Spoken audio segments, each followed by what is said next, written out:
ਇੱਥੇ ਖਾਸੇ ਰੌਚਕ ਮੁਕਾਬਲਾ ਹੋਣ ਦੀ ਉਮੀਦ ਕੀਤੀ ਜਾ ਰਹੀ ਹੈ, ਕਿਉਂਕਿ ਇੱਕ ਪਾਸੇ ਲੱਖਾ ਸਿਧਾਣਾ ਜਿਹਨੂੰ ਸਿਮਰਨਜੀਤ ਸਿੰਘ ਮਾਨ ਦੀ ਪਾਰਟੀ ਨੇ ਵੀ ਆਪਣਾ ਜਿਹੜਾ ਸਮਰਥਨ ਆ ਉਹ ਦੇ ਦਿੱਤਾ ਹੈ, ਤੇ ਦੂਜੇ ਪਾਸਿਓਂ ਬਾਦਲ ਪਰਿਵਾਰ ਦਾ ਇਹ ਗੜ੍ਹ ਮੰਨੀ ਜਾਂਦੀ ਹੈ ਸੀਟ, ਬਠਿੰਡਾ ਸੀਟ, ਤੇ ਇਸ ਕਰਕੇ ਇਹਦੇ ਤੇ ਸਾਰਿਆਂ ਦੇ ਨਜ਼ਰਾਂ ਨੇ। ਹੁਣ ਕਾਂਗਰਸ ਦੇ ਸੀਨੀਅਰ ਲੀਡਰ ਜਿਹੜੇ ਪ੍ਰਤਾਪ ਸਿੰਘ ਬਾਜਵਾ ਨੇ ਤੇ ਬਠਿੰਡਾ ਲੋਕ ਸਭਾ ਹਲਕੇ ਤੋਂ ਕਾਂਗਰਸੀ ਉਮੀਦਵਾਰ ਨੇ ਜੀਤ ਮਹਿੰਦਰ ਸਿੰਘ ਸਿੱਧੂ, ਉਹ ਦੱਸਦੇ ਆ ਕਿ ਉਹਨਾਂ ਨੇ ਬਲਕੌਰ ਸਿੰਘ ਦੇ ਨਾਲ ਗੱਲਬਾਤ ਕੀਤੀ ਹੈ ਤੇ ਉਹਨਾਂ ਨੂੰ ਮਨਾਉਣ ਦਾ ਯਤਨ ਕੀਤੇ ਨੇ, ਪਰ ਹਾਲੇ ਤੱਕ ਇਹਦਾ ਸਿੱਟਾ ਕੀ ਨਿਕਲੇ ਇਹਦੇ ਬਾਰੇ ਕੋਈ ਜਿਹੜੀਆਂ ਖਬਰਾਂ ਉਹ ਬਾਹਰ ਨਹੀਂ ਆ ਸਕੀਆਂ।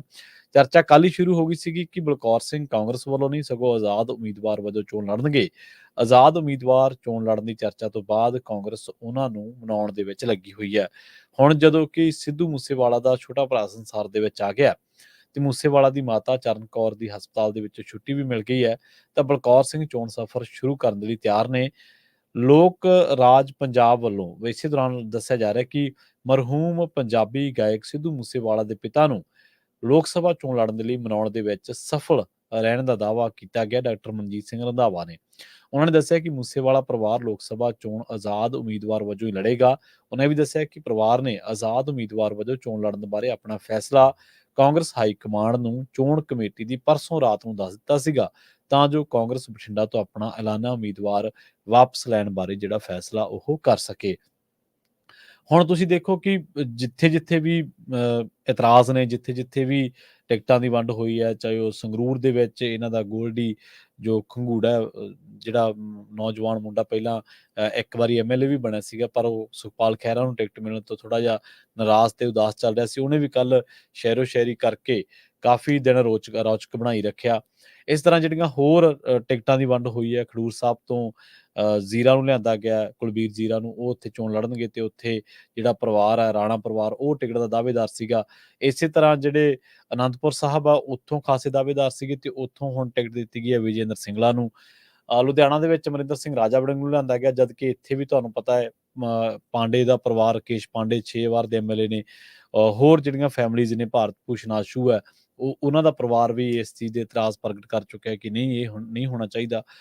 ਤੇ ਇਹ ਕੋਈ ਇਕੱਲੀ ਕਾਂਗਰਸ ਪਾਰਟੀ ਨਾਲ ਨਹੀਂ ਗਾ, ਅਕਾਲੀ ਦਲ ਦੇ ਵਿੱਚ ਵੀ ਆ। ਅਕਾਲੀ ਦਲ ਦੇ ਵਿੱਚ ਵੀ ਤੁਹਾਨੂੰ ਯਾਦ ਹੋਣਾ ਕਈ ਲੋਕ, ਜਿਵੇਂ ਮਲੂਕਾ ਦਾ ਪਰਿਵਾਰ ਆ, ਉਹਨਾਂ ਦੀ ਮੌੜ ਟਿਕਟ ਕੱਟੀ ਗਈ ਸੀਗੀ। ਮੌੜ ਤੋਂ ਜਗਮੀਤ ਸਿੰਘ ਬਰਾੜ ਚੋਣ ਲੜੇ ਸੀਗੇ ਤੇ ਉਦੋਂ ਉਹਨਾਂ ਨੂੰ ਮੌੜ ਤੋਂ ਨਾ ਹੋਣ ਕਰਕੇ ਹੁਣ ਉਹਨਾਂ ਨੇ ਫੈਸਲਾ ਕੀਤਾ ਕਿ ਆਪਾਂ ਭਾਜਪਾ 'ਚ ਜਾਣਾ, ਆਪਾਂ ਭਾਜਪਾ ਵੱਲੋਂ, ਕਿਉਂਕਿ ਪਰਮਪਾਲ ਕੌਰ ਮਲੂਕਾ ਜਿਹੜੇ ਨੇ ਉਹ ਇਸ ਵੇਲੇ ਉਮੀਦਵਾਰ ਵੀ ਨੇ ਬਠਿੰਡਾ ਲੋਕ ਸਭਾ ਹਲਕੇ ਤੋਂ ਭਾਜਪਾ ਦੇ ਲਈ। ਸੋ ਇਹ ਸਾਰੀਆਂ ਧਿਰਾਂ ਦੇ ਲਈ ਆਮ ਆਦਮੀ ਪਾਰਟੀ ਤੁਸੀਂ ਦੇਖੋਗੇ ਇੱਥੇ ਵੀ ਖਾਸੀਆਂ ਨਾਰਾਜ਼ਗੀਆਂ, ਇੱਕ ਦੂਜੇ ਨਾਲ ਦੌਰ ਚੱਲ ਰਿਹਾ। ਇਹਨਾਂ ਸਾਰੀਆਂ ਚੀਜ਼ਾਂ ਨੇ ਇੱਕ ਬਹੁਤ ਵੱਡਾ ਨੁਕਸਾਨ ਲੋਕਾਂ ਦਾ ਕੀਤਾ ਔਰ ਇਹ ਵੀ ਕੀਤਾ ਕਿ ਜਿਹੜੀ ਮੇਨ ਗੱਲ ਹੈ ਕਿ ਅਸੀਂ ਚੋਣ ਇਲੈਕਸ਼ਨ ਦੇ ਵਿੱਚ ਜਿਹੜੀ ਇਲੈਕਸ਼ਨ ਦੇ ਵਿੱਚ ਜਿਹੜੇ ਮੁੱਦੇ ਹੋਣੇ ਚਾਹੀਦੇ ਆ, ਅਸੀਂ ਉਹਨਾਂ ਤੋਂ ਲਾਂਭੇ ਹੋ ਚੁੱਕੇ ਹਾਂ। ਅੱਜ ਸਾਡੇ ਲਈ ਖਬਰਾਂ ਦੇ ਵਿੱਚ ਰਹਿੰਦਿਆਂ ਜਾਂ ਸਾਡੇ ਲਈ ਖਬਰਾਂ ਦੀ ਪੇਸ਼ਕਾਰੀ ਕਰਦਿਆਂ ਸਾਡੇ ਲਈ ਇਹ ਚੀਜ਼ਾਂ, ਜਾਂ ਇੱਕ ਦਰਸ਼ਕ ਵਜੋਂ ਸਾਡੇ ਲਈ ਇਹ ਵੱਡੀ ਗੱਲ ਹੋ ਗਈ ਹੈ ਕਿ ਰਵਨੀਤ ਬਿੱਟੂ ਰਾਜਾ ਵੜਿੰਗ ਬਾਰੇ ਕੀ ਕਹਿ ਰਿਹਾ, ਵਿਰਸਾ ਸਿੰਘ ਵਲਟੋਆ ਬਾਰੇ ਸੁਖਬੀਰ ਬਾਦਲ ਜਾਂ ਅੰਮ੍ਰਿਤਪਾਲ ਸਿੰਘ ਦਾ ਪਰਿਵਾਰ ਕੀ ਕਹਿ ਰਿਹਾ, ਭਗਵੰਤ ਮਾਨ ਬਾਰੇ ਸ਼ਹਿਰੀ ਕਲਸੀ ਜਾਂ ਉਹਦੇ ਜਿਹੜੇ ਐਲਾਨੇ ਗਏ ਨੇ ਉਮੀਦਵਾਰ ਉਹਨਾਂ ਦੀ ਕੀ ਰਾਏ ਹੈ, ਕਰਮਜੀਤ ਅਨਮੋਲ ਨੂੰ ਕੌਣ ਕੀ ਕਹਿ ਰਿਹਾ। ਜਦ ਕਿ ਇਸ ਇਲੈਕਸ਼ਨ ਦੀ ਇੱਕ ਸਭ ਤੋਂ ਵੱਡੀ ਤੇ ਸਭ ਤੋਂ ਅਹਿਮ ਵੰਨਗੀ ਇਹ ਹੈ ਕਿ ਭਾਜਪਾਈ ਉਮੀਦਵਾਰਾਂ ਦਾ ਵਿਰੋਧ ਕੀਤਾ ਜਾ ਰਿਹਾ ਹੈ ਔਰ ਉਹ ਖਬਰਾਂ ਬਾਹਰ ਹੀ ਨਹੀਂ ਆਉਂਦੀਆਂ। ਪਤਾ ਨਹੀਂ ਕਿਉਂ, ਉਹ ਜਿਹੜੀ ਜਿੱਥੇ ਵੀ ਉਹ ਖਬਰ ਪੈਂਦੀ ਹੈ ਉਹ ਵੀਡੀਓ ਕੁਝ ਸੌਆਂ ਤੇ ਕੁਝ ਹਜ਼ਾਰਾਂ ਤੇ ਲਿਮਟਿਡ ਜੀ ਹੋ ਕੇ ਰਹਿ ਜਾਂਦੀ ਹੈ। ਹੁਣ ਸਾਡੇ ਸਾਰਿਆਂ ਦੇ ਇਸ ਚੀਜ਼ ਪਾਸੇ ਧਿਆਨ ਹੀ ਹੈ ਨਹੀਂਗਾ ਕਿ ਭਾਜਪਾਈ ਉਮੀਦਵਾਰਾਂ ਦਾ ਵਿਰੋਧ ਹੋ ਰਿਹਾ ਔਰ ਇੰਨੇ ਸ਼ਾਨਦਾਰ ਢੰਗ ਦੇ ਨਾਲ ਹੋ ਰਿਹਾ, ਪੂਰਾ ਡੈਮੋਕ੍ਰੈਟਿਕ ਵੇ ਦੇ ਨਾਲ। ਮੈਂ ਇੱਕ ਵੀਡੀਓ ਵੇਖ ਰਿਹਾ ਸੀ ਜਿਹਦੇ ਵਿੱਚ ਹਰਜੀਤ ਗਰੇਵਾਲ ਤੁਹਾਨੂੰ ਸਾਰਿਆਂ ਨੂੰ ਯਾਦ ਹੀ ਹੋਣਾ, ਜਿਹਦੀ ਬਹੁਤ ਵਾਰ ਸਪੀਡ ਚੈੱਕ ਕੀਤੀ ਗਈ ਸੀ ਜਦੋਂ ਕਿਸਾਨੀ ਬਿੱਲ ਆਏ ਸੀਗੇ, ਤੇ ਉਹਨੂੰ ਇੱਕ ਆਮ ਇਨਸਾਨ, ਇੱਕ ਕਿਸਾਨ ਹੈ, ਉਹਦੇ ਹੱਥ ਦੇ ਵਿੱਚ ਕਿਸਾਨੀ ਦਾ ਝੰਡਾ ਫੜਿਆ ਹੋਇਆ, ਉਹਨਾਂ ਦੇ ਸਿਰ ਦੇ ਉੱਤੇ ਪੱਗ ਜਾਂ ਇੱਕ ਸਾਫਾ ਬੰਨਿਆ ਹੋਇਆ ਤੇ ਦਾੜੀ ਰੱਖੀ ਹੋਈ ਹੈ ਉਹਨਾਂ ਨੇ, ਪੰਜਾਬ ਦੇ ਹੀ ਕਿਸਾਨ ਨੇ ਉਹ। ਤਾਂ ਉਹ ਸਵਾਲ ਕਰ ਰਿਹਾ ਬੜੇ ਸ਼ਾਲੀਨ ਤਰੀਕੇ ਦੇ ਨਾਲ। ਉਹ ਕਹਿੰਦਾ, ਦੱਸੋ ਜੀ ਫਿਰ ਤੁਸੀਂ ਜੇ ਕਿਸਾਨਾਂ ਦੀਆਂ ਮੰਗਾਂ ਨਹੀਂ ਮੰਨਣੀਆਂ ਜਾਂ ਤੁਸੀਂ ਸਾਡੀ ਗੱਲ ਨਹੀਂ ਸੁਣਨੀ ਤਾਂ ਅਸੀਂ ਕੀ ਕਰੀਏ। ਉਹ ਕਹਿੰਦਾ ਜੀ ਉਹ ਤੁਹਾਨੂੰ ਮੌਕਾ ਦਿੱਤਾ ਸੀ, ਐਂ ਸੀ। ਉਹ ਕਹਿੰਦਾ ਮੈਨੂੰ ਇੱਕ ਗੱਲ ਦੱਸੋ, ਤੁਸੀਂ ਘਰੋਂ ਬਾਹਰ ਨਿਕਲੇ ਆ, ਮੈਂ ਤੁਹਾਡੇ ਘਰ ਦੇ ਬਾਹਰ ਮੂਹਰੇ ਕਿੱਲਾਂ ਗੱਡ ਦਿਆਂ, ਤੁਹਾਨੂੰ ਕਿਵੇਂ ਲੱਗੂਗਾ? ਤੁਹਾਡੇ ਬਾਹਰੋਂ ਨਿਕਲਦਿਆਂ ਨੇ ਕਹਿੰਦਾ ਮੈਂ ਅਥਰੂ ਗੈਸ ਦਾ ਗੋਲਾ ਮਾਰਾਂ, ਕਿਵੇਂ ਲੱਗੂਗਾ ਤੁਹਾਨੂੰ? ਸਾਹ ਔਖਾ ਆਉਂਦਾ ਹੋਵੇ। ਕਦੇ ਤੁਸੀਂ ਕਿਸੇ ਖਬਰ 'ਚ ਸੁਣਿਆ ਕਦੇ ਜਾਂ ਆਮ ਚਰਚਾ ਸੁਣੀ ਹੈ ਕਿ ਪਟਿਆਲੇ ਦਾ ਇੱਕ ਨੌਜਵਾਨ 2.5 ਕਿੱਲੇ ਜ਼ਮੀਨ ਹੈ, ਅਥਰੂ ਗੈਸ ਦੇ ਗੋਲੇ ਕਰਕੇ ਨਿਗਾਹ ਚਲੀ ਗਈ। ਇੱਕ ਛੋਟੀ ਬੱਚੀ ਹੈ ਉਹਦੇ ਔਲਾਦ ਵਜੋਂ। ਉਹਦਾ ਪਰਿਵਾਰ ਕੀ ਕਰੂਗਾ? ਘਰ ਦਾ ਇੱਕੋ ਇੱਕ ਜੀਅ ਸੀ ਕਮਾਉਣ ਵਾਲਾ, ਚਲਾ ਗਿਆ, ਕੀ ਕਰੂਗਾ? ਸ਼ੁਭਕਰਨ ਸਿੰਘ 2 ਕਿੱਲਿਆਂ ਦਾ ਮਾਲਕ ਸੀ, ਚਲਾ ਗਿਆ, ਕੀ ਕਰੂਗਾ? ਉਹਦੀਆਂ ਭੈਣਾਂ ਨੂੰ ਭਰਾ ਤਾਂ ਨਹੀਂ ਦੁਬਾਰਾ ਮਿਲਣਾ। ਚਲੋ ਆਰਥਿਕ ਮਦਦ ਤਾਂ ਲੋਕਾਂ ਨੇ ਬਹੁਤ ਕਰਤੀ ਉਹਨਾਂ ਦੀ, ਉਹਨਾਂ ਨੇ ਅਕਾਊਂਟ ਸਾਂਝਾ ਕੀਤਾ ਗਿਆ ਸੀ। ਕੁਛ ਲੋਕਾਂ ਵੱਲੋਂ ਇਹ ਕਿਹਾ ਗਿਆ ਸੀਗਾ ਕਿ ਚਲੋ ਅਕਾਊਂਟ ਉਹਨਾਂ ਦਾ ਸਾਂਝਾ ਕਰ ਦਿਓ, ਚਲੋ ਪਰਿਵਾਰ ਦੀ ਕੋਈ ਮਾਇਕ ਸਹਾਇਤਾ ਹੋ ਜੂਗੀ। ਮਦਦ ਬਹੁਤ ਕਰਤੀ ਹੈ, ਪਰ ਜੀ ਤਾਂ ਨਹੀਂ ਨਾ ਵਾਪਸ ਮੁੜਨਾ। ਭੁਪਿੰਦਰ ਸਿੰਘ, ਜਿਹਦੀਆਂ ਹੱਡੀਆਂ ਤੋੜ ਦਿੱਤੀਆਂ ਗਈਆਂ, ਜਿਹਨੂੰ ਟਾਰਚਰ ਕੀਤਾ ਹਰਿਆਣੇ ਦੀ ਪੁਲਿਸ ਵੱਲੋਂ, ਕੋਈ ਹੈ ਪਰਚਾ? ਕੋਈ ਹੈ ਉਸ ਮਾਮਲੇ 'ਚ ਗ੍ਰਿਫਤਾਰੀ? ਭੁਪਿੰਦਰ ਸਿੰਘ ਦਾ ਜਬਾੜਾ ਤੋੜ ਦਿੱਤਾ ਗਿਆ। ਉਹਦਾ ਕਸੂਰ ਕੀ ਸੀਗਾ? ਕਸੂਰ ਇਹ ਸੀਗਾ ਕਿ ਲੰਗਰ ਵਰਤਾ ਰਿਹਾ ਸੀਗਾ। ਲੋਕ ਭੱਜ ਲਏ, ਉਹਨੇ ਆਖਿਆ ਚਲੋ ਮੈਂ ਸਮਾਨ ਸੰਭਾਲ ਲਵਾਂ। ਜਦੋਂ ਸਮਾਨ ਸੰਭਾਲਣ ਲੱਗਿਆ, ਉੱਥੇ ਹਰਿਆਣਾ ਪੁਲਿਸ ਆ ਗਈ, ਚੱਕ ਕੇ ਲੈ ਗਈ, ਬੋਰੀ ਦੇ ਵਿੱਚ ਪਾ ਕੇ ਕੁੱਟਿਆ। ਕੋਈ ਹੈ ਸਾਡੇ ਕੋਈ ਜਿਹੜੇ ਉਮੀਦਵਾਰ ਨੇ ਕਰਦੇ ਆ ਚਰਚਾ? ਕੋਈ ਕਰਦਾ ਗੱਲ ਕਿਸਾਨੀ ਦੀ? ਕੋਈ ਕਰਦਾ ਗੱਲ ਆਮ ਲੋਕਾਂ ਦੀ? ਕੋਈ ਕਰਦਾ ਗੱਲ ਇਨਸਾਫ ਦੀ?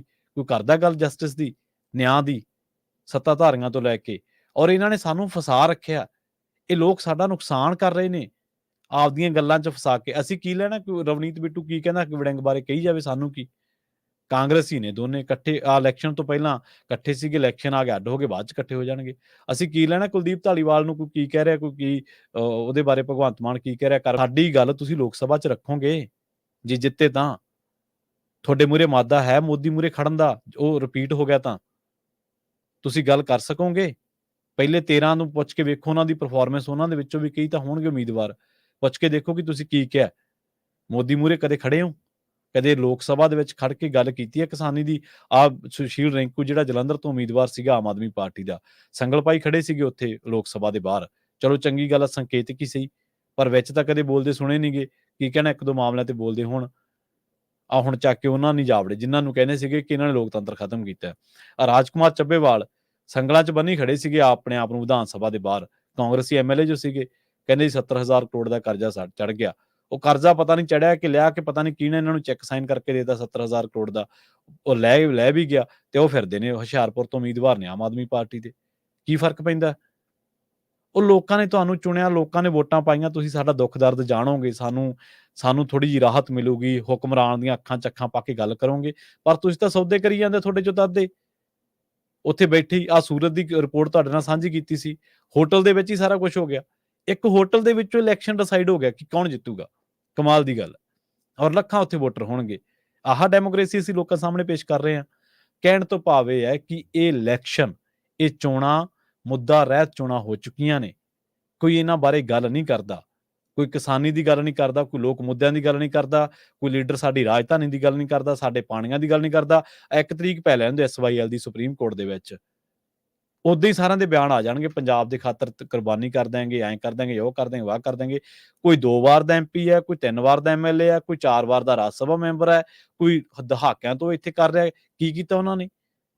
ਜਿਹੜੇ ਨਵੇਂ ਨੇ ਇਹਨਾਂ ਨੂੰ ਪੁੱਛ ਕੇ, ਇਹਨਾਂ ਦੇ MP ਤਾਂ ਇਹਨਾਂ ਦੇ ਕੇਜਰੀਵਾਲ ਦੀ ਗ੍ਰਿਫਤਾਰੀ ਤੇ ਨਹੀਂ ਬੋਲ ਸਕੇ ਰਾਜ ਸਭਾ ਵਾਲੇ। ਲੋਕਾਂ ਲਈ ਕੀ ਬੋਲਣਗੇ? ਜਿਹੜੇ ਬੰਦਿਆਂ ਨੂੰ ਇਹਨਾਂ ਨੇ ਚੁਣਿਆ ਰਾਜ ਸਭਾ ਵਾਸਤੇ, ਉਹ ਆਪਦੇ ਸੁਪਰੀਮੋ ਵਾਸਤੇ ਨਹੀਂ ਬੋਲ ਸਕੇ। ਤੇ ਤੁਹਾਨੂੰ ਕੀ ਲੱਗਦਾ ਉਹ ਤੁਹਾਡੀ SYL ਦੇ ਲਈ ਜਾ ਕੇ ਗ੍ਰਿਫਤਾਰੀਆਂ ਦੇ ਦੇਣਗੇ? ਤੁਹਾਡੀ ਰਾਜਧਾਨੀ ਲੈ ਕੇ ਦੇ ਦੇਣਗੇ? ਤੁਹਾਡੀ ਭਾਸ਼ਾ ਲਈ ਖੜਨਗੇ? ਕਦੇ ਨਹੀਂ ਖੜਨਗੇ। ਸੋ ਸਾਨੂੰ ਵੀ ਸੋਚਣਾ ਪੈਣਾ, ਇੱਕ ਦਰਸ਼ਕ ਵਜੋਂ ਵੀ ਸੋਚਣਾ ਪੈਣਾ ਕਿ ਸਾਡੀ ਖਬਰਾਂ ਦੀ ਤਰਜੀਹ ਕੀ ਹੋਣੀ ਚਾਹੀਦੀ ਹੈ। ਤੁਹਾਨੂੰ ਉਹੀ ਪਰੋਸਿਆ ਜਾਊਗਾ ਜਿਹਦੀ ਤੁਸੀਂ ਡਿਮਾਂਡ ਕਰਦੇ।